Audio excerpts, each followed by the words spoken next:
Hey, everybody. Welcome to episode number 196 of the Debt Free Dad podcast. So 'tis the season to be jolly, but for many, it's also the season to be financially frazzled and stressed out. The holiday spirit can bring not only cheer, but also a sleigh load of financial stress and pressure. Fear not, though, as we're about to embark on a merry journey to discover some fantastic ways to keep your holiday budget in check, all while ensuring your celebrations are full of joy and not debt during this upcoming holiday season. So grab a cup of hot chocolate, cozy up by the fire, and let's unwrap the secrets to battling holiday financial stress and pressure with a dash of festive fun. Stay tuned, guys. You're listening to the Debt Free Dad podcast with Brad Nelson. Brad and his co-hosts experience the anxiety of living paycheck to paycheck before learning the fundamentals of financial security. They are now on a mission to empower regular people to pay off their debt for good and enjoy happier, less stressful lives. Keep listening for inspirational interviews, tips, tricks, and practical advice to gain financial freedom.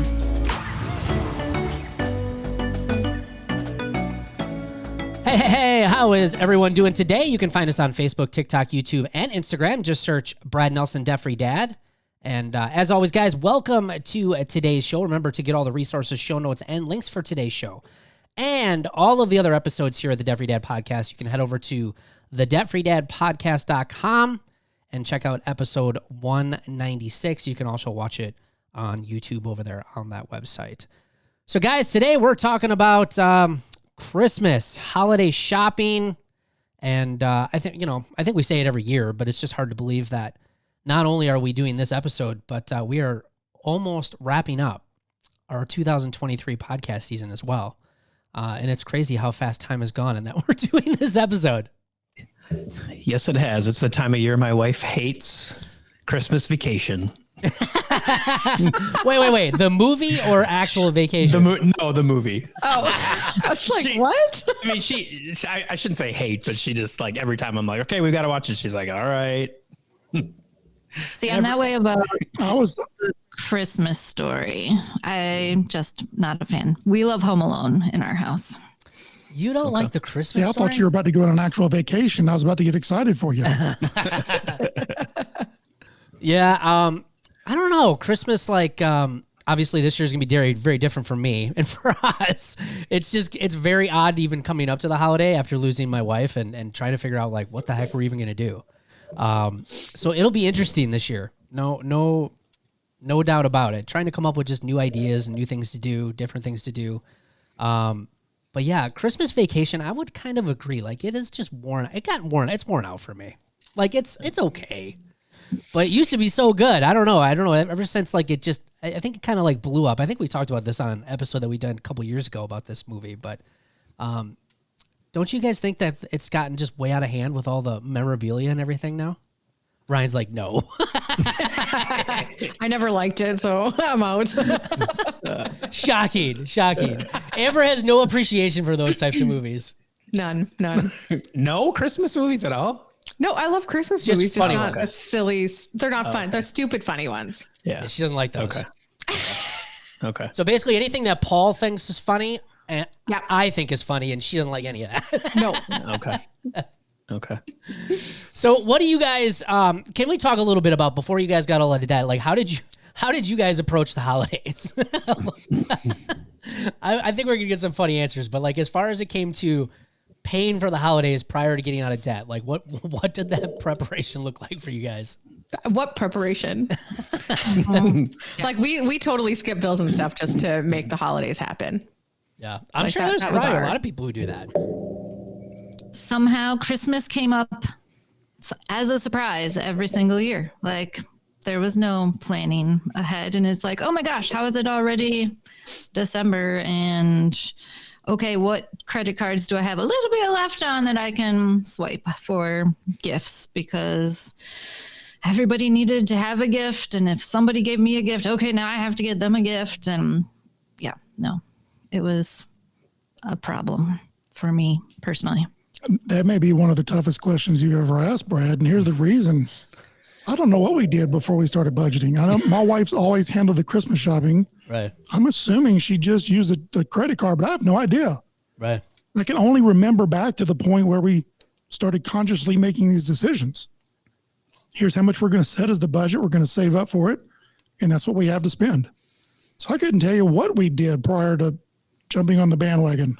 Do you think that's the case for most dads? It's like all of Christmas is a surprise when the kids open up what's under the tree. Most of them. Hey now, You're usually putting them together the night before, so it's not like it's a complete surprise. I just don't know how we financed it or how we paid for it. I don't know. And that sounds, yeah, and it could be the dad side of me, so maybe that's part of it. But I don't remember what we did. I'm assuming there had to be credit cards involved, but I couldn't tell you. I should have looked at the notes before I got online here and asked my wife what we did. And she's not here where I'm at right now, so I can't ask her. Yeah. I don't know how we did it either. I mean, it's a fair answer, I think. I don't know how we made it work. Let's put it that way. You know, I'm assuming we used credit cards and probably just couldn't afford to do much of any of it, and probably took us quite a while to get it paid off, is my guess. I know we bought stuff. Stuff was purchased and stuff was given, but I don't know how we paid for it. Yeah. Yeah, and by the way, I'm sure, Katie, there are some couch potato dads, but I'm not one of them. I actually like Christmas shopping. I actually have always liked it. It's always been fun to come up with ideas for the kids and all that kind of stuff. But yeah, I'm sure there's plenty of dads that are just as surprised on Christmas morning as the kids are. There will be some that says, I'm not a debt-free dad anymore. Yeah, right. Yeah, my kids definitely loved Christmas pre-getting out of debt. Oh, I'm sure. I always like to spoil them. And my wife, it was always, even to this day, she really, like, Christmas is, for at least from our opinion, is just gotten very over marketed, like, oh yeah, we're already in, before Halloween or even before fall, you're already seeing Christmas stuff up in the stores. And, but yeah, prior, it was 100% charge everything. We're going to give them the best Christmas ever. They're going to love it so much. And it was Christmas morning. Everybody tear everything open. I'd help them put it all together. It was so awesome. And then I'd usually spend the next week or two in deep regret and wondering, like, why did we do all this? They'd like the thing they thought was going to be amazing. They pretty much were like, this is cool. And they haven't even looked at it yet. Right. Yeah, I would definitely agree. I think over the years and just, I don't know. Am I just getting old and crabby though? Maybe that's why Christmas and the whole thing isn't as fun anymore. I don't know. Because it's exhausting. And it's like you go through all this work just for this little bit of time. It's just like, is it even worth all of that effort? Yeah, I totally agree. But here are some holiday spending and statistics that you guys have kind of brought a little bit of this up and sharing what you guys used to do. But this is from 2022. Because obviously we haven't figured out what's going on in 2023 just yet. But in 2022, around half of Americans, 52%, incurred credit card debt when shopping in 2022. And among them, nearly a third, 31%, have still not paid off their balances. And this is an article that was shared from the Harris Poll in partnership with NerdWallet. And this was just a recent article here, just this last month that they wrote. So yeah, 31%. Of the 52% that incurred credit card debt, that's over half of them still. They haven't paid that off. That's crazy. I would have been part of that. I would have been part of that 31% for sure. Yeah, right. Very relatable. And now, there's probably Christmases from 10 years ago I'm still paying off. So. Right. Yep. Most of this year's holiday shoppers will put gifts on credit cards. That's what they estimate. Nearly 3/4 of 2023 holiday shoppers, 74%, plan to use credit cards to buy gifts. They plan to charge $680 on average. Cutting back is the priority for some. About a quarter of 2023 holiday shoppers, 26%, have discussed or plan to discuss limiting holiday gift spending this year with friends and family. So about a quarter people. So article from USA Today written by Medora Lee. Buy now, pay later apps. So it's not just credit cards. Buy now, pay later apps will get a heavy use this holiday season as well. And they're sharing that it could be worrisome because obviously if people have their credit cards maxed out, they might use like a buy now, pay later program to afford their holiday shopping. But this is expected to surge to record levels this holiday season, according to a new forecast. And with so many young buy now, pay later shoppers already in debt from the short-term financing tool, what risks does it pose to their budgets in the coming months? Buy now, pay later is expected to generate $17 billion in online holiday spending this year, up $2.5 billion or nearly 17% from last year, according to Adobe Analytics examination of commerce transactions online. One in five Americans plan to use buy now, pay later to purchase gifts during the holidays, according to Adobe, which surveyed more than 1,000 U.S. consumers. Buy now, pay later spending should hit $9.3 billion in the month of November, making it the largest month on record, with Cyber Monday as the largest record day at $782 million, is what they're estimating. Even as its popularity soars, there are warning signs it's financially unhealthy for many Gen Z and millennials, typically around 40 years and younger, who tend to use the short-term financing, which allows shoppers to buy items and pay for them over time in several equal installments. It says users could be on the precipice. Is that did I say that right? Precipice? You did. Good job. Good for me. Of financial hardship from debt overload, said Jamie Toplin, a financial services analyst at business intelligence company Morning Consult. So, I don't know. What do you guys feel about this? Shocking? No. I mean, people are paying for their fast food orders with buy now, pay later. So if they start adding all of their Christmas gifts and extra shopping that than they're used to the rest of the year, it's that death by 1,000 paper cuts that we always talk about. I think I brought it up on the last, maybe, I don't know, podcast or two ago. To me, the buy now, pay later is just kind of the new way companies have figured out how to get people spend money, right? And I think it was in the early 90s when Burger King started accepting credit cards, and they were interviewing people, and people were just like disgusted by it. Like, how could you dare use a credit card to buy fast food? And I think the buy now, pay later is just, I think we see it. But I think from my perspective, it's just one of those, it's kind of like when our parents maybe seen the Discover card first come out. That's how I kind of view buy now, pay later. It's like they're just finding new ways in order for you to be able to spend money.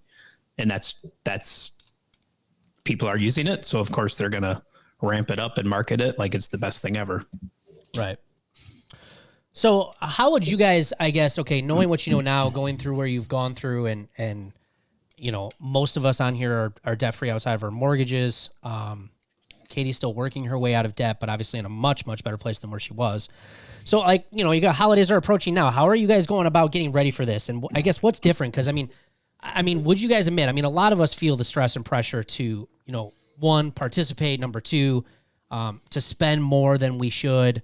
You know, there's the whole comparison game. Did I get my kids enough? Are they going to get as much as everybody else? You know, it's all of this emotional just garbage we go through during the holidays when it comes to financial stress and pressure. So, what are your guys' thoughts on preparing for this? Like, what are some things that have helped you guys over the years reduce a lot of this, and so the holidays are just more enjoyable? Well, for me, I've got grown adult children now, so I can just give underwear and socks and call it that. You know what, Chris? Supplies. You know what, Chris? I just bought my son underwear and socks. I was like, holy crap, this stuff's expensive. Like, Well, I would like be a new bicycle, though. I would be pretty happy with it, though. Like, that's a pretty good gift, in my opinion. Well, I mean, as you get older, yes. And Ryan mentioned his kids enjoyed Christmas pre-getting out of debt. I had to wonder, is the reason they don't enjoy it now because they're getting underwear and ties and socks as opposed to toys? But no, all kidding aside, no, you know, going back to 2005 when we started this whole thing, we always set a number well ahead of time. And that was the number that we were going to have available come Thanksgiving.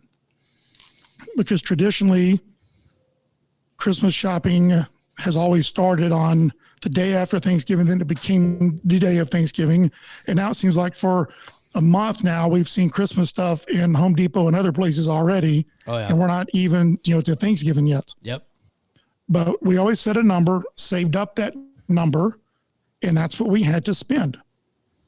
And my wife knew what that number was ahead of time. She would ask the kids, what do you want? And she would have to make a priority list from there. And then she had to factor in, my parents, her sisters, my brothers and sisters, nieces and nephews. And that all had to come out of that one number. And you didn't spend more than you had. And when we got out of debt in 2008, we've just kept that up. Now that number has gone up, and it went up a couple of $100 more this year because of inflation and our ability to spend more. And we talk about why do you want to get out of debt and why do you want to do the things that you do, is because eventually you can spend more on Christmas if you choose to do so, because you have that bandwidth, you have that money and the ability to do so. So we do increase it, and we increased it again this year, even though, jokingly aside, we don't have a lot of those big ticket purchases anymore like we used to. We can still buy for everybody. And when Christmas Day comes, everybody opens their gifts, and I don't have a credit card bill. The money's out of my account, obviously, because we spent it.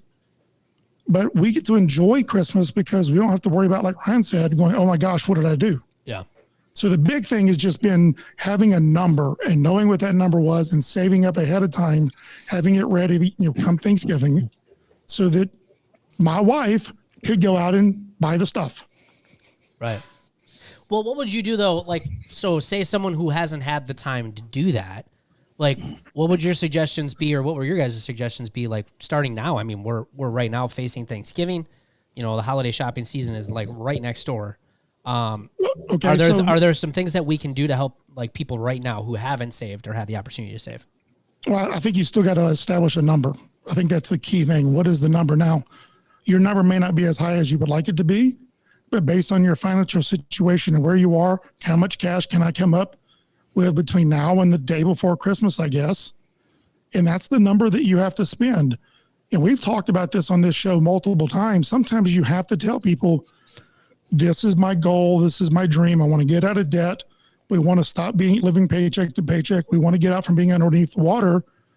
And people will understand. They're not going to be we all have it built up in our mind that people are going to be upset based on something. And this is not Christmas related, but allow me like 45 seconds here to tell a quick story.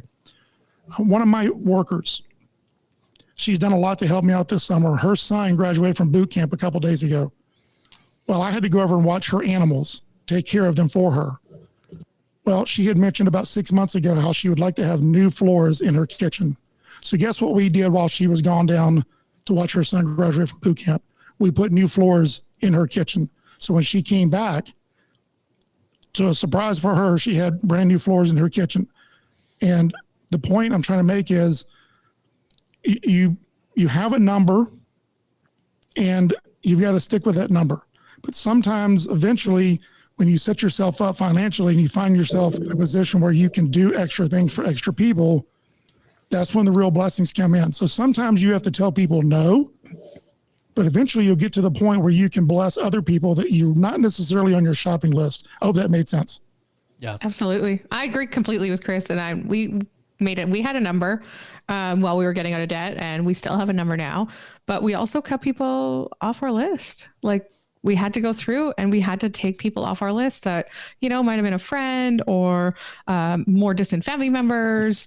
And we took them off and we prioritized our holiday list. And that's just what we stuck to. And now we really focus more on experiences. So it's not necessarily a ton of gifts under the tree. We're doing stuff together before the holidays. We're doing stuff together during the holidays. And the gifts might entail doing things together after the holidays as well. Right. So were any of those people mad at you? Not that I remember. I don't remember ever having a discussion though. Like, it just kind of happened. Well, I think the reality is that there's a lot of other people feeling the same types of stress. Yeah. So when all of a sudden it's like, oh, we don't have to get good works for me, right? Right. Because they probably don't have to worry so much too. Well, people have this impression that people are judging them. Yeah. Part of that same story, when I went over there a few days ago for her to show me what she wanted me to do every day, I was counting those 1x1 stick down floor tiles. That's what she had in her kitchen. I was counting them to know how much flooring we needed to buy. She told me today I thought you were looking at my floors and going, oh my gosh, these floors look terrible. Oh, And judging us based on the quality of the floor. I'm like, I wasn't even paying attention to what the flooring was. I was trying to figure out how much square foot I needed to buy. Right. But in her mind, when she saw that, she didn't mention it to me the other day, but when she saw it, she thought I was judging her. And I'm like, no, that's not the way things work. People don't pay attention to stuff like that. no. They really don't. Right. So what about the stress that comes from the marketing side of this? You know, just the unbelievable amount of marketing, advertising that we see during the holidays. You know, we Chris, you kind of mentioned it with the flooring and stuff, and worrying about people judging us. But like, I've had people that we've coached that are legitimately worried. Like, if I can't get my kids as much, and their friends are getting a lot more, like, I feel guilty. Like, they didn't get as much, you know, as their friends, or, you know, why, and they might ask questions about why didn't we get as much, or, you know, so how do you like navigate? How would you guys navigate this? Or how did you guys, I know Ryan, when you were going through this, you had your kids were younger when they were doing this. So like, how did you guys deal with all that kind of stuff? Yeah. So for us, I mean, I'm just more of a straight shooter. I didn't want to like pretend with my kids. So we kind of just sat down with our kids and just explained what we were doing, and that we made some mistakes with money and things are tight. We don't have this. We can't provide the same kind of Christmases we've been providing, you know, for a while, until we kind of get this fixed. You know, obviously we didn't go into great detail. I think my youngest at the time was probably, 8 years old or something. And there was a lot of guilt in that. There's like you said, there's a lot of guilt. You feel like you want to be able to provide your kid this Christmas that they're just going to always remember. And when Christmas came and it was smaller, it was just kind of eye opening, because like, they didn't care. They didn't, like, it really wasn't like, you think it's going to be the end of the world. It's like, it's me and my wife were putting this pressure on it that they were going to be so disappointed. And it came and went the same day that normal. They didn't have as much to open. But when it was all said and done, no one was no one was miserable. I mean, it was still okay, you know? And I think, again, the previous years, and I think part of that too is like, when you have a certain amount to spend, you're more thoughtful about what you're buying. And so, you know, some of the things they got, it's like, oh, I really want this, or, you know, they're going to use it. Whereas like before, when it was like credit cards, it was just buying all kinds of, in my opinion, just a lot of crap, just so there's more stuff to open. Yeah. And more stuff to open meant just more stuff that gets opened and they play with it for 5 minutes and then they never touch it again. So that's just from our standpoint, is we brought our kids along, we brought family along. We had conversations about, you know, I would get really frustrated with like, hey, I gave you a gift card, you give me a gift card. Can we just not do that? Like, yeah, right. Like, I could spend my own $50 at my own store rather than you give me 50 to a store I really don't normally go to. Right. You know, so we just had some of those conversations to kind of settle some of that down as well. And again, there's some guilt in that, because you're kind of airing out like, are things tight? You know, that's going to breed questions of what's going on. Is everything okay? And it's like, no, we're just really want to not keep overspending, and we want to try to get out of debt.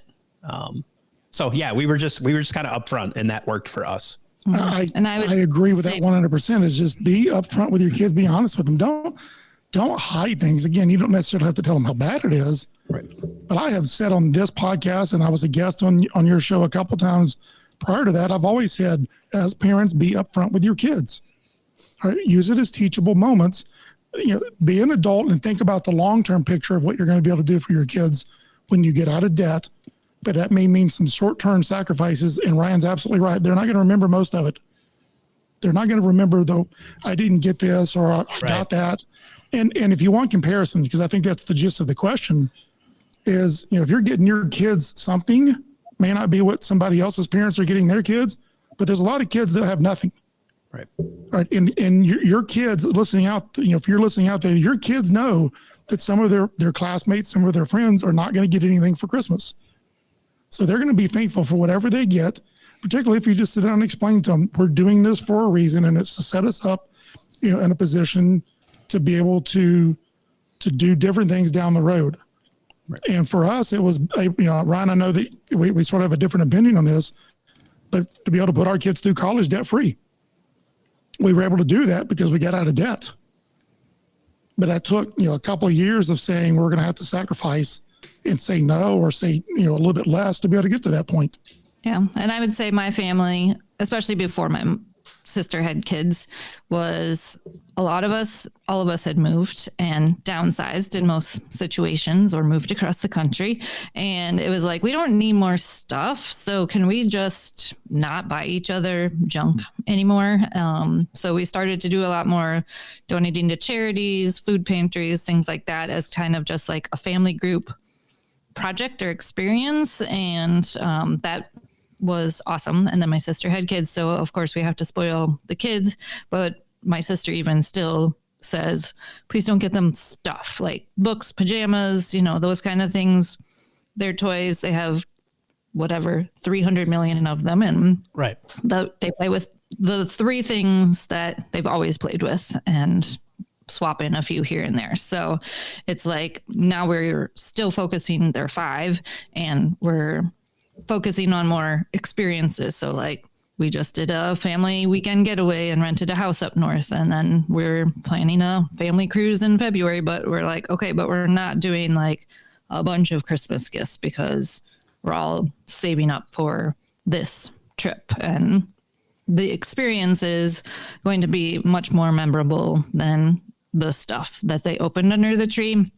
And as you were saying about, kids who have less, reminder to the parents out there that if Santa delivers gifts to your kids, it shouldn't always be the biggest, best gift. That should come from you. You worked really hard for that. Santa can give the little stuff because kids go to school and talk about what Santa brought them. And it's like, wait a minute, you got a such and such. I got, I don't know, pajamas. And like comparing it that way, it's like, why doesn't Santa love me as much? So it's a thing. Like we do all compare, but just be mindful of, that aspect of things too, from the marketing perspective.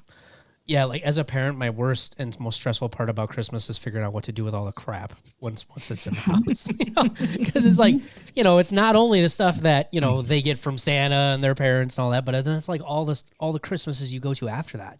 It's the gift that the teachers gave them and the gift. It's just like a pile of stuff. Now you have to reorganize and figure out where to put it all, Yep. It's crazy, but I would say make sure you're also making, I think one of the cool things about Chris, what you suggested earlier on, is just plan early, because when you plan early and you have cash, not only that, but you can also save and get really great deals around the rest of the year, not just around the holidays. So gives you an opportunity to shop smarter as well, I think. So do you guys do that? Do you guys shop outside of the holiday season? I have a really hard time with this. We do. I'm bad about it. I'm terrible. I don't. My mom is like done shopping by September and I'm not even started. Wow. I don't know how she does it. We do a little bit of it, not much, but a little bit. Again, we spend most of the year trying to come up with the money, trying to come up with, it's probably a terrible term, of getting to the point where we've got the money, if that makes sense. Mm-hmm. So, but there were a few things this year that we've picked up, particularly for nephews and nieces on my side, because I've got younger nephews and nieces, to give to them. Nothing overly expensive, but we've done that. And I'll piggyback this and say, while you're trying to figure out, if you're just now realizing, oh no, Christmas is here in a few weeks, what do I do? Go ahead and start planning for the next one simultaneously. All right, what can I do different? And that gives you 13 months to be ready for it. And finally, I guess one thing I'd like to say here is I've heard both Katie and Amber use a phrase that I use a lot, and it actually makes me feel very happy to hear those terms, and that is experiences. You can do experiences that don't cost a whole lot of money, that kids are probably more likely to remember, particularly if they're really young. So that's something that my wife and we talk about. What is our why in life? It's to have experiences. And so it's nice to hear other people say the same thing. Yeah, I would say, and that was for us. I mean, basically starting January, we do kind of the sinking funds envelope system. And we have, starting January, there's so much money that goes in that envelope every month. And then it's just building throughout the year. So at Christmas, it equals this. But throughout that year, kind of like you said, my wife does kind of watch things. And if the kids mention like, oh, I kind of want this, or she kind of hears like we already have money and they're starting in January. So usually by August, September, she's starting to do Christmas shopping based on things that the kids have said, this, that, or the other thing. So that again, so I would say, I would agree. If you're like thinking, I can't do nothing this year, but you can start January immediately after Christmas is over and say, starting January, I'm going to save X amount so that next year I can pay cash for this. Yeah. Also, don't be afraid to and I know that there's probably this huge, people might look down on this idea because it's not brand new, but you can also save a ton of money by buying used items too. Like one of the things that we bought our daughter 2 years ago now was a Power Wheels at Christmas. It's probably I don't even know what a brand new Power Wheels was, like probably $400 or $500 would be my guess. And we bought it for $100 and we've had it for 2 years. And this girl rips wheelies in this thing, runs into everything with it. Like the front end has a lot of damage. So it's I'm really glad that we bought that used, right? My son, we got him a used MacBook Pro 4 or 5 years ago, and it's still working today, which is crazy. Mm-hmm.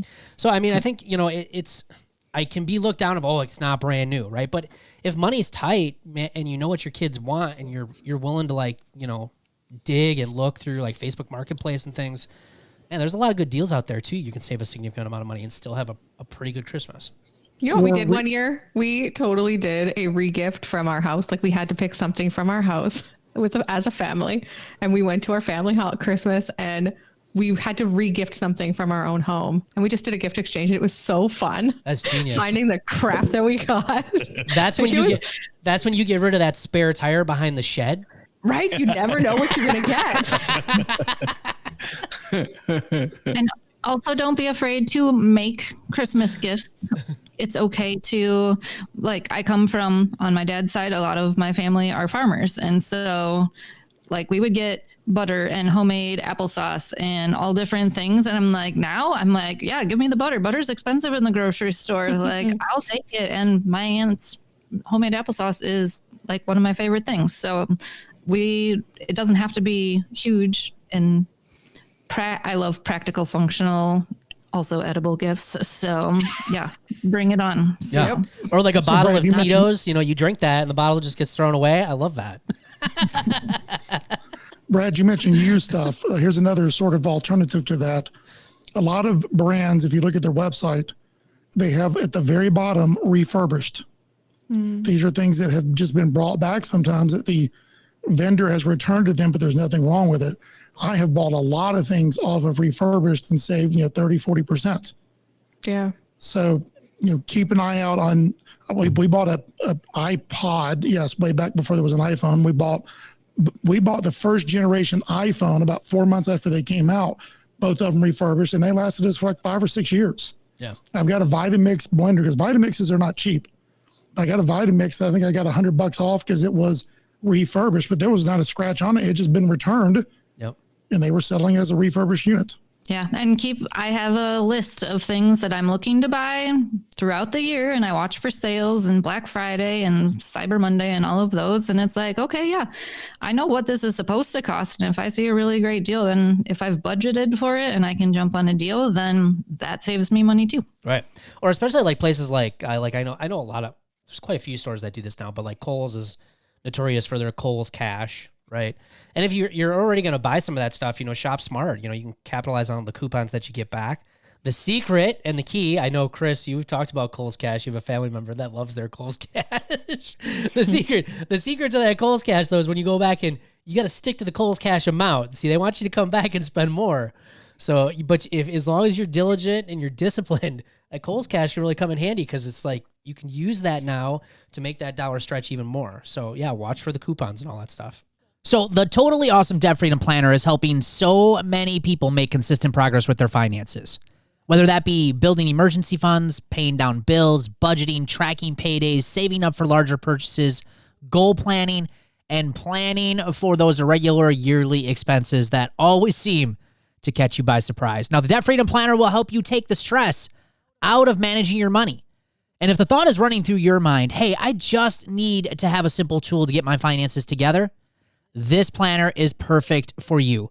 Head over to therealdebtfreedad.com, click on the Debt Freedom Planner in the menu at the top of the page, and order your Debt Freedom Planner today. Let's talk about that, baby. Let's talk about your money. Let's talk about all the good things, all the bad things that may be. Let's talk about that. And that now means it's time for the celebrations of the show. And this week we asked our members of Roots, how much debt have you paid off using the debt snowball? Patrice Johnson, $96,028. Yeah, that's incredible. $96,000. And she's just going on just about 2 years now inside Roots. So that's awesome. Terry Campitaro, I joined Roots in September of 2022. In 13 months, I paid off $58,819.57 in debt, and I have $21,183 in savings, which is incredible. So congratulations to you, Terry. And another big number from Brenda Philhauer, $35,000 worth of debt paid off and money saved since March of 2022. Yeah, that's incredible. And I get to give my own update. So 5 years and a couple of months, $130,177 in debt paid off. In 5 years. That is incredible. On a single income. Mm-hmm. And when you started, again, I like to always ask you how much money you were making per hour. I was making less than $13 an hour when I started. Less than $13. That's incredible. It's so awesome. Nope. Tammy Yankee, I've been a member of Roots actively since March 2021 and have paid off about $60,000. Yeah, awesome job. So again, more proof. Again, if you're willing to sacrifice and do some things different, you can make some amazing changes. So congratulations to all of you guys. And if you're just getting started with our podcast, or maybe you've been listening for some time and you're interested in how you can get started on the road to financial freedom, go visit our website at debtfreedad.com and sign up for our free Life Without Payments workshop, where I'm going to show you the first steps that have helped tens of thousands of people just like you and I kick financial stress and worry for good. We'll see you guys next week.